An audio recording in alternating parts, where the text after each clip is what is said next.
ಇವತ್ತು ದೇಸಾಯಿ ಸಾಬ್ರು ಹೇಳ್ದಂಗೆ ದಿನಾಂಕ 17/3/2026 ಮಂಗಳವಾರ ರಾತ್ರಿ ಸುರಿದಂಥ ಒಂದು ಅಕಾಲಿಕ ಮಳೆಯಿಂದ ಸಾಕಷ್ಟು ಆಣೆಕಲ್ಲುಗಳು ಬಿದ್ದು ತಾಲೂಕಿನಲ್ಲಿ ನಮ್ಮ ಕೊಪ್ಪೂರು ಜಿಲ್ಲಾ ಪಂಚಾಯತಿ ವ್ಯಾಪ್ತಿಯಲ್ಲಿ ಪರ್ಪೂರು, ಕರಿಕಳ್ಳಿ, ಅರಶಿಣಗಿ, ಊನೂರು, ರಾಮನಾಳು, ಕೊಪ್ಪೂರು, ಊನೂರು ಇಷ್ಟೆಲ್ಲ ಬೆಣಕಲ್ಲು ಮತ್ತು ಆ ಭಾಗದ ಇನ್ನಿತರ ಹಳ್ಳಿಗಳು ಸಂಪೂರ್ಣ ರೈತರು ಬೆಳೆದಂಥ ಭತ್ತ, ಮೆಣಸಿನಕಾಯಿ, ಸಜ್ಜೆ ಇವು 3 ನೆಲಸಮಾಗಿದ್ದು ನಮ್ಮ ಗಮನಕ್ಕೆ ಬಂದದ.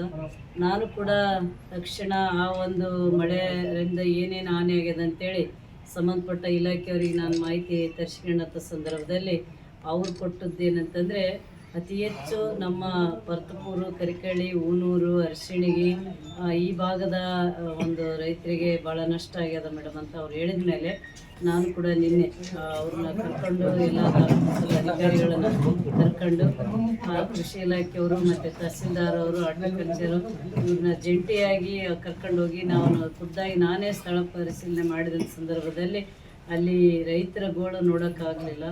ಭಾಳ ಕಷ್ಟದಲ್ಲಿ ನಮ್ಮ ರೈತರು ಅದಾರ. ಅವರೆಲ್ಲ ರೈತ ಮಹಿಳೆಯರು ಕೂಡ ಬಂದು ಅವರು ಭಾಳ ಅಂಗಲ ಹಚ್ಚಿದ್ರು, ನಮಗೇನಾದರೂ ಪರಿಹಾರ ಕೊಡ್ರಿ, ಯಾಕಂದರೆ ಸಾಕಷ್ಟು ಗೊಬ್ಬರ ಮತ್ತು ಎಣ್ಣೆ ಔಷಧ ಎಲ್ಲ ಹೊಡೆದ್ವಿ.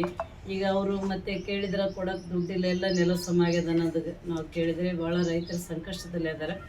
ಹೀಗಾಗಿ ತಮ್ಮ ಪೇಪರ್ನಲ್ಲಿ ಇವತ್ತು ಕೂಡ ಒಂದಿಷ್ಟು ಸುದ್ದಿ ಕವರ್ ಆಗ್ಯದ. ಆದರೂ ತಮ್ಮನ್ನ ಇವತ್ತು ನೇರವಾಗಿ ಭೇಟಿಯಾಗಿ ಅಲ್ಲಿ ನಡೀತಕ್ಕಂಥ ಒಂದು ವಿಷಯವನ್ನು ನಿಮ್ಮ ಜೊತೆ ಹಂಚ್ಕೊಂಡು ರೈತರಿಗೆ ಹೆಚ್ಚಿನ ಒಂದು ಪರಿಹಾರಕ್ಕೆ ಈ ಒಂದು ಪ್ರಕರಣವನ್ನು ವಿಶೇಷ ಪ್ರಕರಣ ಅಂತೇಳಿ ಒಂದು ಗುರುತಿಸಿ ಮೀಡಿಯಾಲೆಲ್ಲ ಗಮನಿಸಿ, ಯಾಕಂದರೆ ಇಲ್ಲೇ ಯಾದಗಿರಿಯಲ್ಲಿ ಕೂಡ ಇದಾಗಿದೆ. ಹಾಗಾಗಿ ಈ ವಿಷಯವನ್ನು ಎಲ್ಲರೂ ಮಾತಾಡ್ತಾರಂತ ಅಂದ್ಕೊಂಡಿದ್ದೀನಿ.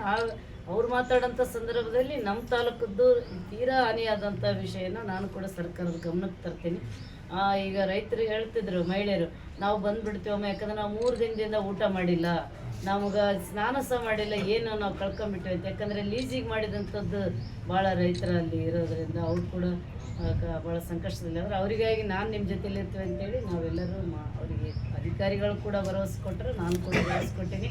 ಇವತ್ತು ಯಾವುದೇ ಸಮೀಕ್ಷೆಯನ್ನು ಯಾವುದೇ ತಾರತಮ್ಯ ಭೇದ ಭಾವ ಇಲ್ದಂಗೆ ನೀವು 2 ದಿನ ಆದ ಚಿಂತಿಲ್ಲ, ಒಳ್ಳೆ ರೀತಿಯಿಂದ ಸಮೀಕ್ಷೆ ಮಾಡಿರಿ ಅಂತೇಳಿ ಅಧಿಕಾರಿಗಳಿಗೆ ನಾನು ಸೂಚನೆ ಜಂಟಿ ಒಂದು ಸಮೀಕ್ಷೆ ಮಾಡಿರಂತೆ ಅನ್ನೋಂಥ ಒಂದು ಮನವಿಯನ್ನು ನಿಮ್ಮ ಮುಖಾಂತರ ನಾವು ಸರ್ಕಾರಕ್ಕೆ ಮಾಡಬೇಕನ್ನೋ ಒಂದು ಸದುದ್ದೇಶದಿಂದ ತಮ್ಮನ್ನ ನಾನು ಆಹ್ವಾನಿಸಿದೆ. ಯಾಕಂದರೆ ನಾನು ಕೂಡ ಜಿಲ್ಲಾಧಿಕಾರಿಗಳಿಗೆ ಕೂಡ ಮಾತಾಡಿ ಹೇಳಿದೆ ಎಲ್ಲ ವಿಷಯಗಳು, ಈ ಥರ ಆಗ್ಯದ ಸರ್, ನಮ್ಮಲ್ಲಿ ಆಣೆಕಲ್ಲು ಸುರಿದು ಸಾಕಷ್ಟು ಬೆಳೆ ಹಾನಿ ಆಗ್ಯದ ಹೆಂಗಂತ ಕೇಳಿದಾಗ ಅವರು ಕೂಡ ವರದಿ ತರಿಸ್ಕೊಂತೀವಿ ಮೇಡಮ್, ತರಿಸ್ಕೊಂಡು ಮುಂದೆ ಅವರಿಗೆ ಪರಿಹಾರಕ್ಕಾಗಿ ನಾವು ನಿಮ್ಮ ಜೊತೆಯಲ್ಲಿ ಅವ್ರ ಜೊತೆಯಲ್ಲಿ ಇರ್ತೀವಿ ಅಂತ ಅವರು ಕೂಡ ಭರವಸೆ ಕೊಟ್ಟಾರೆ. ಆದರೂ ಕೂಡ ಈ ವಿಷಯವನ್ನು ನಾವು ಭೇಟಿಯಾದದ್ದು ತಾವು ಪತ್ರಿಕೆಯಲ್ಲಿ ವರದಿಯಾದಂಥ ವಿಷಯಗಳನ್ನು ಮತ್ತು ಜಿಲ್ಲಾಧಿಕಾರಿಗಳಿಗೆ ನಾನು ಕೂಡ ಒಂದು ಮನವಿ ಕೊಟ್ಟು ಅದನ್ನೆಲ್ಲ ತಗೊಂಡೋಗಿ CM ಅವ್ರಿಗೆ ಭೇಟಿಯಾಗಿ ತಮ್ಮ ಅನುದಾನದಲ್ಲಿ ವಿಶೇಷ ಪ್ರಕರಣ ಅಂತ ಘೋಷಣೆ ಮಾಡಿರಿ, ಒಂದಿಷ್ಟು ಜಾಸ್ತಿ ಈಗ ಏನಾದರೂ ಒಂದು ಎಕರೆಗೆ ಸ್ವಲ್ಪ ಏನಾದರೂ ಕೊಟ್ಟರೆ ಅದೇನು ಅದು ಅವರಿಗೆ ಅನುಕೂಲ ಆಗೋದಿಲ್ಲ. ಹಂಗಾಗಿ ಜಾಸ್ತಿ ಪರಿಹಾರನ ನಾವು ನಿರೀಕ್ಷೆ ಮಾಡ್ತಾಯಿದ್ದೀವಿ ರೈತರ ಪರವಾಗಿ. ಹಂಗಾಗಿ ಭಾಳ ಕಷ್ಟದಲ್ಲಿರೋಂಥ ನಮ್ಮ ಆ ಭಾಗದ ರೈತರಿಗೆ ಅನುಕೂಲ ಆಗಲಿ ಅನ್ನೋಂಥ ಒಂದು ಕಾರಣದಿಂದ ತಮ್ಮನ್ನ ಕರೆದಿನಿ ಸರ್. ತಾವು ಕೂಡ ಅಲ್ಲಿ ಕೆಲವೊಂದು ಮಾಹಿತಿ ತರಿಸಿ ನಿಮಗೂ ಕೂಡ ಗೊತ್ತಿರ್ತದೆ. ಹಂಗಾಗಿ ಅವರಿಗಾಗಿ ಸ್ವಲ್ಪ ತಾವೆಲ್ಲರೂ ಇದನ್ನು ಒಳ್ಳೆಯ ಪಾಸಿಟಿವ್ ಆಗಿ ತೊಗೊಂಡು ರೈತರಿಗೆ ಅನುಕೂಲ ಮಾಡಿಕೊಡ್ಬೇಕು. ಮತ್ತು ಕೆಲವೊಂದು ಕಡೆ ಒಂದು ಸಣ್ಣ ಪುಟ್ಟ ಗಿಡಗಳು ಉರುಳಿ ಬಿದ್ದಿರೋಂಥದ್ದು, ಸೆಡ್ಡುಗಳೆಲ್ಲ ಗಾಳಿಗೆ ಹಾರಿಯುವಂಥದ್ದು ಪ್ರಕರಣಗಳು, ಮತ್ತು ಸಿಡ್ಲು ಬಿದ್ದು ಒಂದು ಆಕಳ ಮೊಸರುಕಲ್ಲಲ್ಲಿ ಸತ್ತಂಥದ್ದು ಕೂಡ ಪ್ರಕರಣ ನಮ್ಮ ಗಮನಕ್ಕೆ ಬಂದದ್ದು.